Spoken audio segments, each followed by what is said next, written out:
Under the Speaker's announced policy of January 7, 1997, and under a previous order of the House, the following members are recognized for 5 minutes each. Mr. Paul from Texas.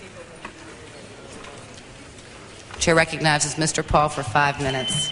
Thank you, Madam Speaker, and I ask unanimous consent to revise and extend my remarks. Without objection, so ordered. Madam Speaker, the House is about to implement rule changes that will require random drug testing of all House members and staff. Drug usage in this country, both legal and illegal, is a major problem and deserves serious attention. However, the proposal to test randomly individuals as a method to cut down on drug usage is ill-advised and should not be done. The real issue here is not drugs, but rather the issues of privacy, due process, probable cause, and the Fourth Amendment. We are dealing with a constitutional issue of the utmost importance. It raises the questions of whether or not we understand the overriding principle of the Fourth Amendment. A broader but related question is whether or not it's the government's role to mold behavior any more than it's the government's role to mold, regulate, tax, and impede voluntary economic contractual arrangements. No one advocates prior restraint to regulate journalistic expression, even though great harm has come over the centuries from the promotion of authoritarian ideas. Likewise, we do not advocate the regulation of political expression and religious beliefs, however bizarre and potentially harmful they may seem. And yet, we casually assume that it's the role of government to regulate personal behavior to make one act more responsibly. A large number of us in this chamber do not call for the regulation or banning of guns because someone might use a gun in an illegal fashion. We argue that it's the criminal that needs regulated and refuse to call for diminishing the freedom of law-abiding citizens because some individual might commit a crime with a gun. Random drug testing is based on the same assumption made by anti-gun proponents.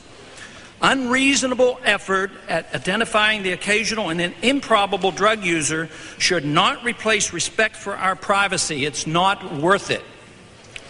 While some members are more interested in regulating economic transactions in order to make a fairer society, there are others here who are more anxious to regulate personal behavior to make a good society.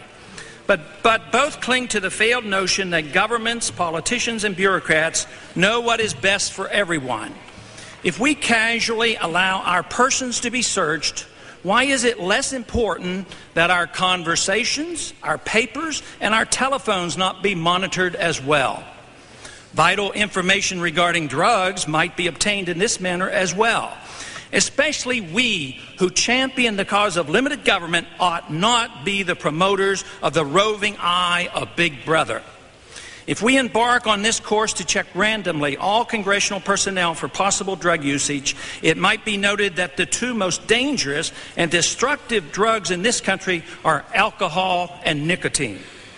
To not include these in the efforts to do good is inconsistent, to say the least. Unfortunately, the administration is now pursuing an anti-tobacco policy that will be even less successful than the ill-fated federal war on drugs. I have one question for my colleagues. If we have so little respect for our own privacy, our own liberty, and our own innocence, how can we be expected to protect the liberties, the privacy, and the innocence of our constituents for which we have sworn an oath to do? Those promoting these drug testing rules are well motivated, just as are those who promote economic welfare legislation.